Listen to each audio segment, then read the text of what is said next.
আসসালামু আলাইকুম গাইস, কেমন আছেন সবাই? আলহামদুলিল্লাহ, আপনাদের দয়ায় আমিও ভালো আছি।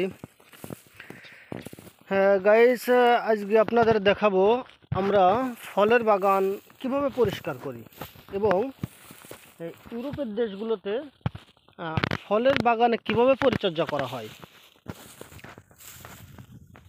ফলের বাগান মানে প্রতি সপ্তাহে 2 দিন করে ওষুধ দেওয়া হয়, আর 15 দিন 20 দিন অন্তর অন্তর। এই নিচে যে ঘাস দেখছেন, এই ঘাসগুলো হয়তো এখন আমরা কেটে দিছি মেশিন দিয়ে, এজন্য ছোট মনে হচ্ছে।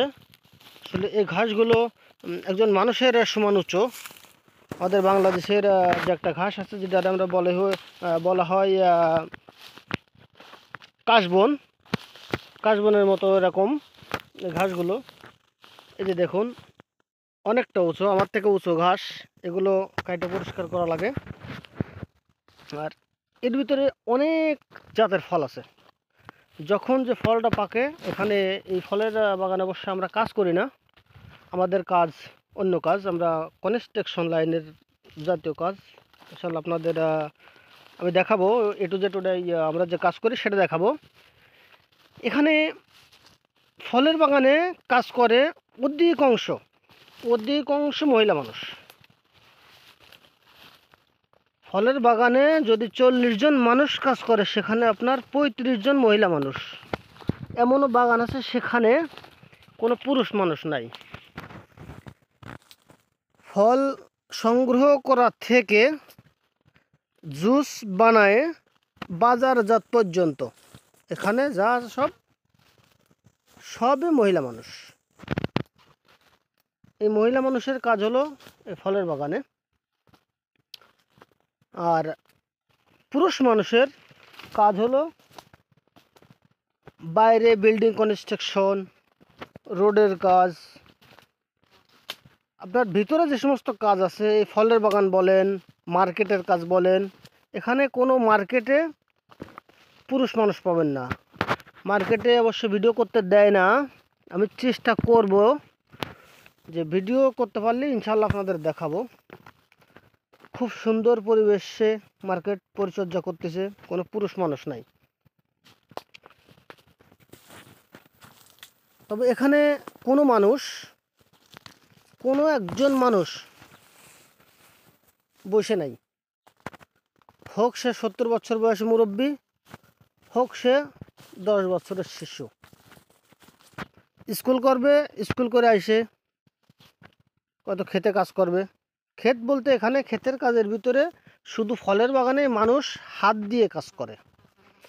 আর বাকি যত প্রকার আপনার গম, ভুট্টা, কলাই, অন্য যে কৃষি চাষ যেগুলো আছে, সেগুলো মেশিন দিয়ে কাটা হয়। সেখানে বীজ রোপণ করার থেকে সংগ্রহ করা পর্যন্ত একটা মানুষের কোনো স্পষ্ট কোনো গাছে পায় না।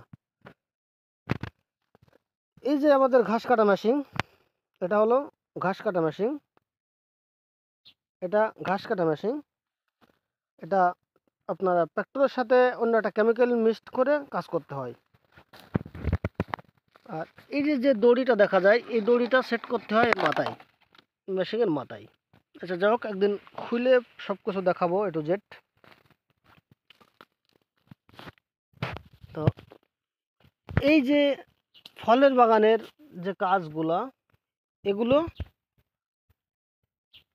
ছোট যে বাচ্চা আছে, তো 8 বছর 10 বছর 12 বছরের যে বাচ্চাগুলো আছে, সে বাচ্চাগুলো হয়তো কারোর মা, কারোর বোন, এইভাবে এদের সাথে আসে কাজ করে। সবগুলো আপনাদের দেখাবো। আর অন্য যে কাজ আছে কৃষিকাজ, এ কাজ মানুষ দিয়ে হয় না, মানুষ দিয়ে কোনো কাজ হবে না। হ্যাঁ, মানুষ দিয়ে কাজ করায় স্ট্রবেরি, তাও তো বললাম মহিলা মানুষ। কিছু ক্ষেত্রে যখন অতিরিক্ত হয়ে যায়, তখন পুরুষ মানুষ নেয়। এই যে একটা ফল, এই ফলটা দেখতে অ্যাকচুয়ালি বোরের মতো। এই ফলটার নাম আমি জানি না, আপনারা যদি জানেন অবশ্যই কমেন্টের মাধ্যমে জানাবেন। ফল এমন পরিমাণ ধরছে, তা সেটা আসলে বলে বোঝানো সম্ভব না, নিজের চোখে না দেখলে। তারপরও আপনাদের দেখাচ্ছি, দেখানোর জন্য চেষ্টা করতেছি। আপনারা দেখেন হয়তো বুঝতে পারতেছেন ফল আসলে কীভাবে ধরছে। এই ফলটা দেখে মিডল ইস্টের ভিতরে যারা আছে, গালফের ভিতরে যারা আছে, তারা কেউ কেউ বলে এটা হলো জৈতুন। আসলে এটা জৈতুন না। আবার বাংলাদেশের থেকে অনেক লোকে বলে এটা লটকন। আচ্ছা, লটকন কী জিনিসটা আমি কখনো অবশ্য চিনি না, আমি দেখিও নাই। এই যে এই যে ফলটা বলে জৈতুন, এই ফলটা জৈতুন না, এটা জৈতুন না, এটা বুড়োর মতো, কিন্তু ভিতরে আঠালো, রস আছে, অপরিমাণ রস আছে। তো যাই হোক, আমি আপনাদের ভিডিও করে দেখাই, আপনারা লাইক করবেন, শেয়ার করবেন, আমার ভিডিওটা বেশি বেশি দেখবেন, চ্যানেলটা সাবস্ক্রাইব করে রাখবেন, পাশে থাকা বেল আইকনটি প্রেস করে রাখবেন। আপনারা ভিডিও দেখলে আমি আপনাদের আরও দেখানোর জন্য উৎসাহিত হই। অবশ্যই আপনারা দেখবেন যেন আমি আপনাদের আরও নতুন নতুন ফলের আপডেট দিতে পারি। শুধু ফলের না, বিভিন্ন জিনিসের আপডেট দেব। ভালো থাকবেন, সবার সুস্বাস্থ্য কামনা করে এখানে ভিডিও শেষ করছি। আল্লাহ হাফেজ, আসসালামু আলাইকুম।